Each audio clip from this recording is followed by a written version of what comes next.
4장 14절에서 18절까지 말씀을 통해서 삶을 돌아볼 때 터져나오는 고백이라는 제목으로 함께 말씀 나눌 텐데, 먼저 시간 주변 분들과 함께 인사 나누도록 하겠습니다. 축복합니다.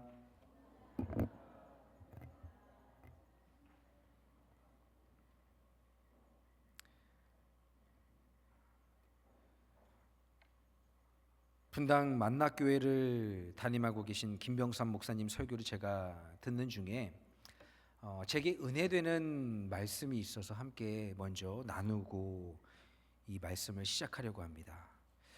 김병삼 목사님께서 이런 말씀을 말씀 가운데 하시더라고요. 어떤 말씀이냐면, 다는 아니겠지만 많은 사람들이 이 설교 시간에 말씀을 들을 때 목사님 말씀이 내 마음에 들어, 내 생각하고 똑같아, 그러면 은혜가 된다는 거예요.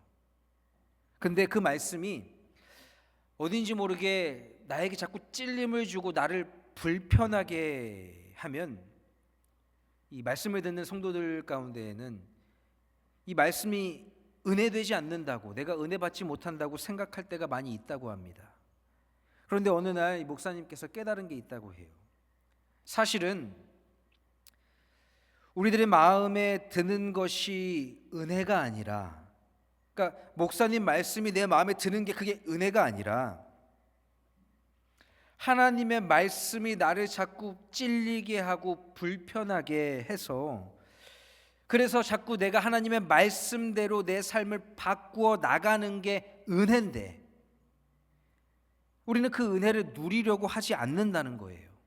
자꾸 좋은 소리만 듣고 싶고, 내 귀에 쫙 붙는 얘기만 듣고 싶고, 내 마음에 찔림이 있고 내 마음을 불편하게 하는 그 말은 와닿지 않는다는 거죠. 근데 그게 은혜인데, 그걸 현대 교인들이 그 은혜를 누리려고 하지 않는다고 합니다. 여러분들이 예배자가 된다는 것은요, 하나님 앞에 내 삶을 납작 엎드리는 거예요. 하나님 앞에 내 삶을 납작 엎드린다는 게 무슨 의미냐? 하나님을 내 삶의 주인으로, 내가 하나님의 종으로 하나님을 인정한다라는 것입니다. 근데 제가 이와 같은 말씀을 이제 이 만낙교회 예배를 제가 보는데, 이 말씀을 듣는데 저도 제 삶을 돌아보게 되더라고요. 나의 신앙생활은 어땠나? 나는 정녕 이 믿음대로 살아가고 있는가? 그러면 믿음대로 산다는 게 뭘까? 여러분, 오늘 이 시간 정녕 믿음으로 사는 삶이 어떤 삶인지, 나의 신앙생활을 돌아보는 그 시간이 되기를 주님의 이름으로 간절히 축원합니다. 오늘 이 본문 말씀은 여호수아가 하나님 곁으로 가기 전에 이스라엘 백성들을 한 자리에 불러 모아놓고 생애 마지막으로 고별 설교를 하는 장면이 나오는 말씀입니다. 오늘 우리는 이 말씀에서 중요하게 봐야 하는 것들이 있는데, 그 가운데 첫 번째가 뭐냐 하면 바로 장소예요. 장소. 여호수아는 모세를 이어서 광야에서 가나안으로 이스라엘 백성들을 이끌고, 또 가나안 땅에서 수많은 정복 전쟁을 통해서 하나님이 말씀하신 대로 가나안 땅을 정복해 나간 인물입니다. 지금 가나안 땅에 정착해 살아가는 이스라엘 백성들에게 있어서는 이 여호수아는 영웅과도 같은 존재지요. 그런 그가 삶의 마지막 순간에 이스라엘 지도자들에게 당부의 말을 전하고, 또 모든 백성들을 한 자리에 불러 모아 마지막으로 이제 유언과도 같은 고별 설교를 전합니다. 그러면 이 여호수아 입장에서 아마 많이 생각했을 거예요. 내가 어디에서 이 마지막 이 유언과도 같은 설교를 하는 게 좋을까? 어느 장소가 의미가 있을까? 최적의 장소일까? 여러분, 보통 같으면 어디에서 해야 합니까? 보통 이 이스라엘 역사, 이 여호수아 가나안 땅에서의 역사를 놓고 보면 실로에서 하는 게 맞아요. 실로. 여러분, 실로라는 곳은 세겜과 베델 중간에 위치해 있는 성읍인데, 여호수아는 이 가나안 땅에 들어간 후에 그동안 40년 동안, 가나안 땅에 들어가기 전에 40년 동안 광야 생활을 하면서 뭘 계속 가지고 다녔습니까? 회막을 짓고 그 회막을 이동할 때마다 늘 가지고 다녔어요. 여러분, 이 회막이 뭐예요? 오늘날로 따지면 성막 같은 거죠. 성막. 하나님의 언약궤가, 말씀이 놓인 곳, 하나님의 임재가 있는 곳. 근데 그곳을 이 가나안 땅으로 가지고 들어갔는데, 이 회막을, 성막을 어디에다 설치하냐면 실로라는 곳에 설치합니다. 실로. 그러니까 실로는 출애굽한 이스라엘 백성들이 가나안 땅을 정복하고 정착할 때 신앙과 행정의 중심 도시예요. 우리로 따지면 수도와 같은 거죠. 마지막 고별 설교를 할 장소를 선택할 거면 이왕이면 조금 더 의미 있고 조금 더 성경적인 장소를 고르려고 했을 겁니다. 그런 의미에서 이 실로는 굉장히 적당한 장소처럼 보입니다. 그런데 여호수아는 마지막 고별 설교를 하는 장소를 실로로 정하지 않습니다. 근데 실로로 정하지 않더라도 만약 저보고 그 장소를 정하라고 한다면 저 같으면 아마 길갈에다가 장소를 정했을 것 같아요. 길갈이라는 곳은 애굽에서 홍해를 건너 광야에서 이 40년 동안 이 생활을 한 이스라엘 백성들이 다시 요단강을 건너 가나안 땅으로 처음 발을 들여놓은 곳이 길갈이시요. 이 길갈이라는 곳의 이름의 의미는 애굽의 수치를 떠나게 했다라는 그런 의미입니다. 그리고 그곳에서 12개의 돌을 쌓아서 기념비를 세우죠. 그 기념비를 세운 이유가 뭘까요?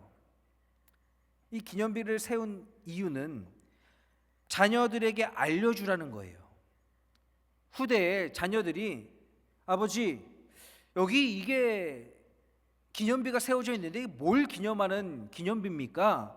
라고 자녀들이 물으면 이스라엘의 어두운 역사를 끊어내고 하나님이 우리를 여기까지 인도해 내셨음을 알게 하라는 겁니다. 이러한 관점에서 길갈이라는 장소 또한 이 여호수아의 마지막 고별 설교 장소로는 굉장히 적당해 보이죠. 그런데 여호수아가 마지막 고별 설교를 하는 장소를 어디로 택합니까? 바로 세겜으로 선택합니다. 세겜. 그렇다면 왜 여호수아는 세겜을 선택했을까? 세겜이라는 곳은 그리심산과 에발산 사이의 골짜기에 위치한 성읍이에요. 여러분, 골짜기에 위치해 있으면 큰 소리로 외쳐 말하면 어떻게 됩니까? 소리가 산에 부딪히고 저 산에 부딪혀서 메아리처럼 울려 퍼지겠죠. 이런 기술적인 측면만 봐도 나름대로 이해가 되는 장소예요. 그런데 역사적으로 놓고 볼 때 또 이 세겜은 또 특별한 의미가 있습니다. 창세기 12장 말씀을 보면 하나님이 아브라함에게 찾아오셔서 가나안 땅으로 가라고 말씀하세요. 내가 내게 명한 곳으로 가라. 내 본토 친척 아비집을 떠나 내가 내게 명한 곳으로 가라라고 말씀하십니다. 그 말씀에 순종해서 아브라함은 가족들을 다 이끌고 아버지와 함께 살던 그곳을 떠나서 가나안 땅으로 이주해 가죠. 아브라함이 그렇게 가나안 땅에 들어가서 세겜 땅에 이르렀을 때에 하나님은 아브라함에게 찾아오십니다. 그리고 하나님이 아브라함에게 찾아오셔서 약속하시죠. 이 땅을 내 자손에게 주리라. 그때 아브라함은 자신에게 찾아오신 여호와 하나님을 위해서 이 세겜에서 첫 제단을 쌓아요.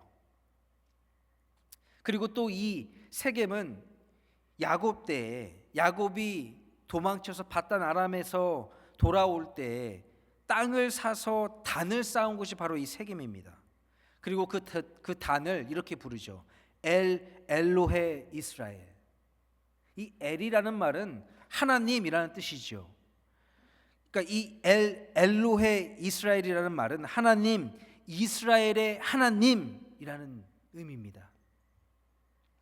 그리고 그 이후에 애굽에서 요셉이 죽고 그의 뼈를 가져다가 세겜 땅으로 와서 요셉의 뼈를 묻은 곳, 장사한 곳이 바로 이 세겜이죠. 이스라엘에게 있어서 이 세겜이란 곳은 그런 역사적 기념이 되는 곳입니다.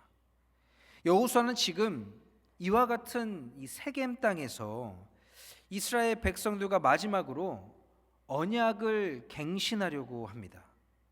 그런데 여호수아는 언약을 갱신하기에 앞서 모든 백성들 앞에서 뭘 하냐? 이스라엘의 역사를 회고해요. 어디서부터 시작하냐 하면 앞서 말한 창세기 12장부터 아브라함 때부터 지금에 이르기까지의 역사를 회고합니다. 이 회고라는 말이 뭐냐면 지나간 일을 돌이켜 생각해 보는 거예요. 우리가 보통 역사를 돌이켜 생각해 본다고 하면 여러분 어떤 기억들을 떠올리고 싶어 하고 어떤 말을 내가 하고 싶어 할까요? 여러분 과거의 일을 한번 떠올려 보세요. 과거의 여러분의 삶을 이야기해 보세요라고 하면 여러분 어떤 이야기를 하겠습니까? 어떤 이야기를 떠올리시겠어요? 과거에 내가 잘 나갔던 때, 내 인생 가운데 밝고 좋았던 때, 그런 이야기를 하려고 하겠죠. 어느 누구도 사람들이 공개적으로 과거의 이야기를 할 때 자신의 초라했던 모습, 자신이 범죄했던 모습, 부끄러웠던 모습, 내 잘못들을 이야기하려고 하지 않습니다. 보통 과거에 내가 잘했던 거, 내가 잘 나갔던 거, 그런 부분들을 이야기하려고 하지요. 그런데 지금 여호수아는 역사를 돌이켜 생각하며 이야기를 하는데 백성들과 함께 어떤 이야기로 시작해요? 우리의 조상 아브라함 때로 거슬러 올라가서 우리의 조상이 갈대아 우르에 살 때 우상을 섬기며 살았음을 이야기합니다. 여러분, 우상을 섬기며 살던 이야기는 흑역사죠. 기억하기 쉽지 않은, 굳이 이야기를 꺼내고 싶지 않은 그런 역사입니다. 그런데 여호수아는 이스라엘 백성들 앞에 마지막으로 고별 설교를 하는데 우리의 조상 아브라함 때에 우상을 섬겼던 이야기를 처음으로 꺼내면서 시작합니다.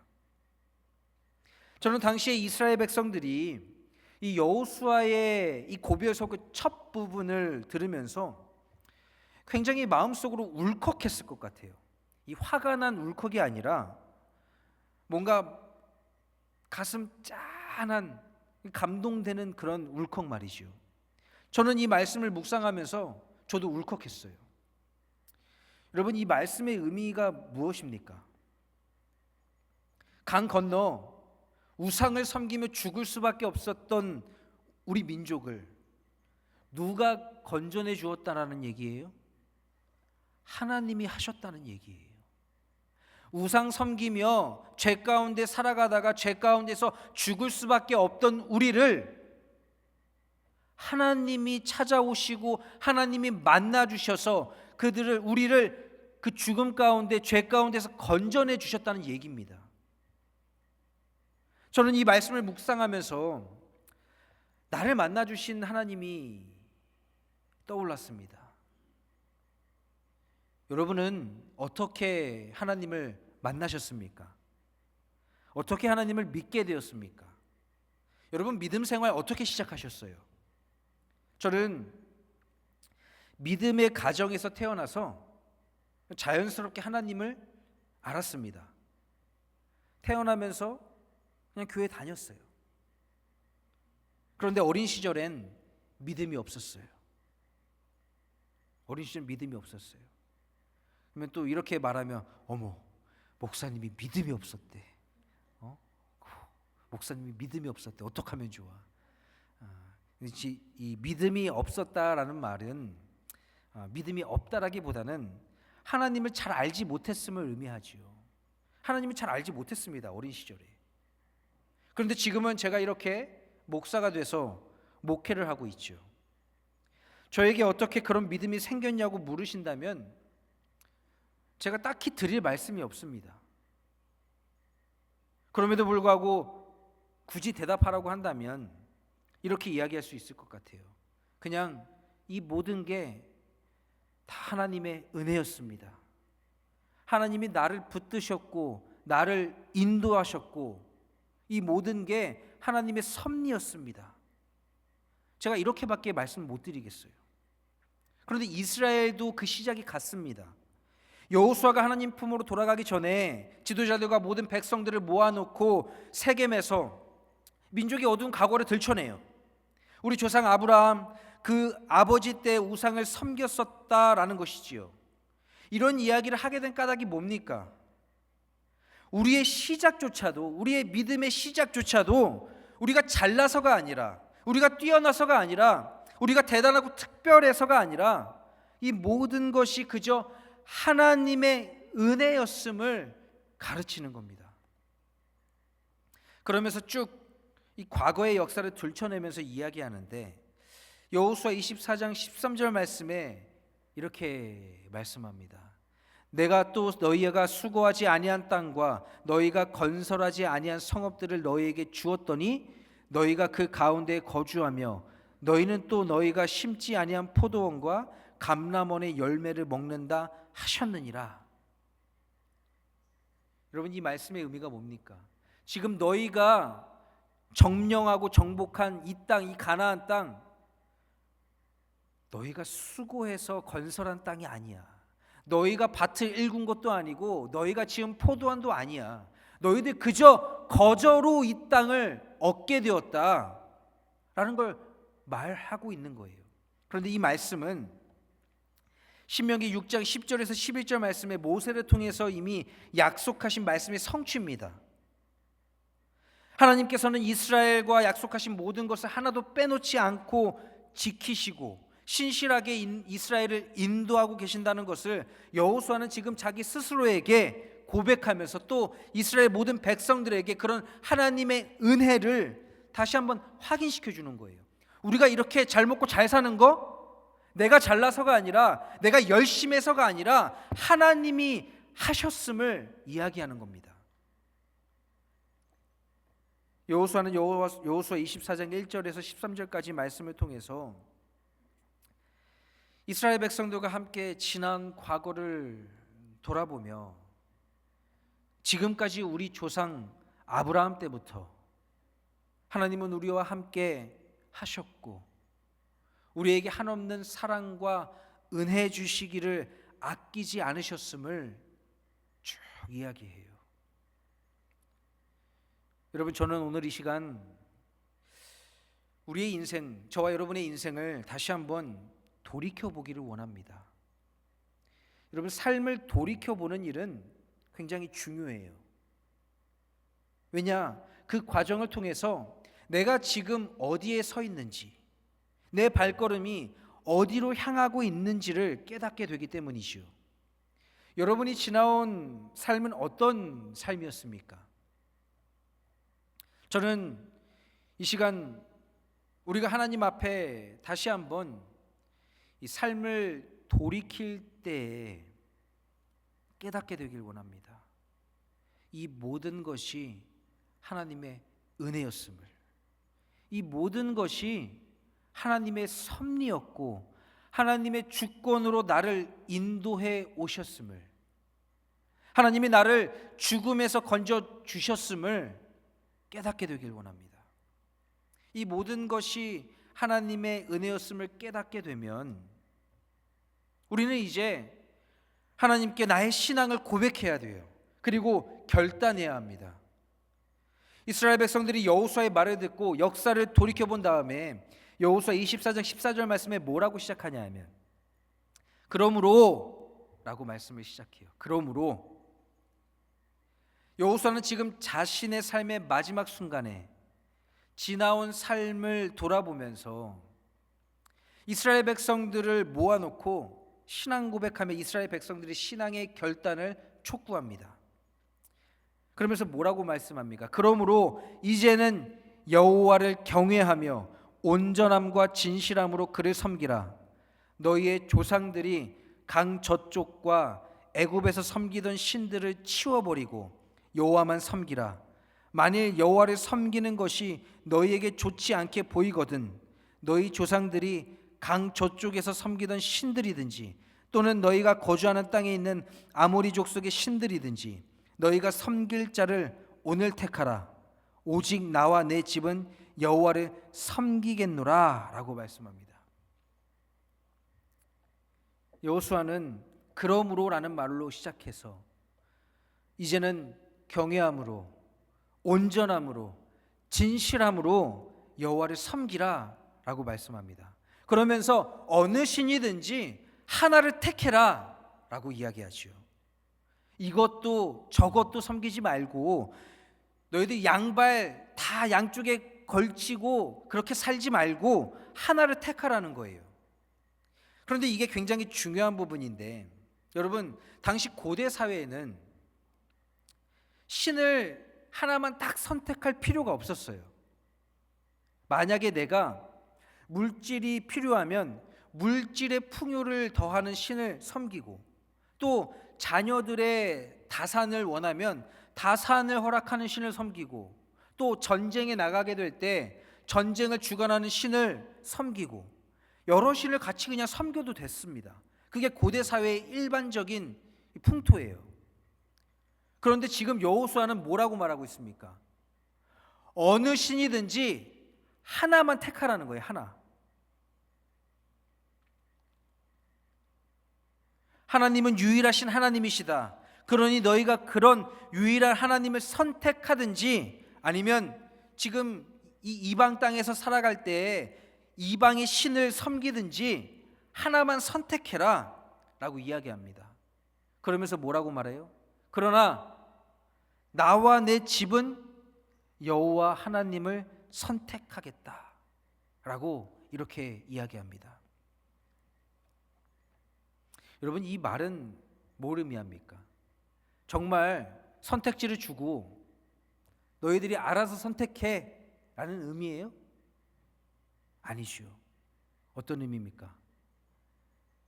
여호와 하나님만을 선택하라는 거예요.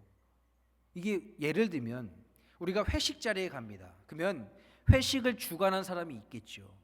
혹은 사회생활 하시면 보면 어떤 한 모임에 이 상사의 위치에 있는 높은 자리에 있는 사람이 있잖아요. 그럼 중국집에 갔다고 한번 생각해 보세요. 자, 다들 먹고 싶은 거 마음대로 시켜 하면서 갑자기 한 사람이 난 짜장면 이러면 여러분 어떻게 하시겠어요? 다른 거 고를 수 있어요? 아니, 사장님이 회식을 하는데 사장님이 자, 수고했어. 먹고 싶은 거 마음대로 시켜. 그러면서 난 짜장면 이러면 여러분 부하 직원들이 다른 거 시킬 수 있습니까? 그러면 그때 눈치 있는 부장님이 딱 일어나서 자 우리 짜장면으로 통일 이래 버리죠. 여호수아의 말이 지금 이와 같은 거예요. 여호와를 섬기든 너희가 다른 신들을 섬기든 하나를 택하라. 그러나 나와 내 집은 여호와 하나만 한 분만을 섬기겠다. 이 말은 뭐예요? 너희들도 이와 같이 여호와 하나님만을 섬기라 라는 것이죠. 지금 여호수아는 삶의 마지막에 유언처럼 이스라엘 백성들 앞을 모아놓고 고백 설교를 합니다. 우리는 이제 과거의 삶을 버리자. 좋은 게 좋은 거다. 그런 거 하지 말자. 이것도 좋고 저것도 좋고 그런 거 하지 말자. 하나님도 섬기고 다른 신도 섬기고 그런 거 하지 말자. 돈도 좋고 하나님도 좋고 돈도 좋고 세상의 명예와 권력도 좋고 그런 거 하지 말자. 오직 하나님만을 섬기자 라고 지금 이야기합니다. 여호수아의 이 신앙의 결단을 들은 이스라엘 백성들은 그 자리에서 자신들의 삶을 돌아봅니다. 그리고 그들도 그 자리에서 믿음의 고백을, 신앙의 결단을 하죠. 바로 16절에서 18절 말씀이 이 백성들의 신앙의 결단이에요. 뭐라고 결단하냐 하면, 백성이 대답하여 이르되 우리가 결단코 여호와를 버리고 다른 신들을 섬기기를 하지 아니하오리니 이는 우리 하나님 여호와께서 친히 우리와 우리 조상들을 인도하여 애굽 땅 종되었던 집에서 올라오게 하시고 우리 목전에서 그 큰 이적들을 행하시고 우리가 행한 모든 길과 우리가 지나온 모든 백성들 중에서 우리를 보호하셨음이며 여호와께서 또 모든 백성들과 이 땅에 거주하던 아모리 족속을 우리 앞에서 쫓아내셨음이라. 그러므로 우리도 여호와를 섬기리니 그는 우리 하나님이심이니이다. 에베소서 2장 8절과 9절 말씀을 보면 바울 사도가 이렇게 말씀합니다. 너희는 그 은혜에 의하여 믿음으로 말미암아 구원을 받았으니 이것은 너희에게서 난 것이 아니요 하나님의 선물이라. 행위에서 난 것이 아니라 이는 누구든지 자랑하지 못하게 함이라 라고 말씀합니다. 이 말씀이 의미하는 바가 무엇입니까? 믿음은 너희에게서 난 것이 아니라는 거예요. 우리가 착각하면서 신앙생활할 때가 있습니다. 마치 내 의지가 내 믿음이라고 생각해요. 나의 결단이 내 믿음이라고 생각합니다. 여러분, 내 의지는 내 믿음이 아니에요. 내 결단 또한 내 믿음이 아닙니다. 믿음은 내가 만들어가는 게 아니에요. 바울 사도가 뭐라고 말씀합니까? 믿음은 내가 만드는 게 아니라는 거예요. 믿음은 하나님의 선물이라고 말씀합니다. 왜 믿음이 하나님의 선물이라고 말씀할까요? 이는 누구든지 자랑하지 못하게 하려 함이라. 내 믿음을 자랑하지 못하게 하기 위해서 그렇다는 거예요. 믿음으로 산다는 건 뭡니까? 내가 내 삶을 내 의지로 살 수 없다는 것을 깨닫는 것이죠. 나는 연약한 존재라는 사실을 깨닫는 것입니다. 내가 오늘 결단했다고 해도 나는 또 내일 무너질 수밖에 없는 존재야 라는 그 사실을 깨닫는 거예요. 그러나 그와 마찬가지로 믿음으로 산다는 것은 내가 비록 의지가 약하고 내가 넘어지고 내 삶이 연약하고 내 삶이 무너지더라도 하나님이 나를 버리지 않는다는 그 사실을 붙드는 게 믿음으로 사는 삶이라는 거예요.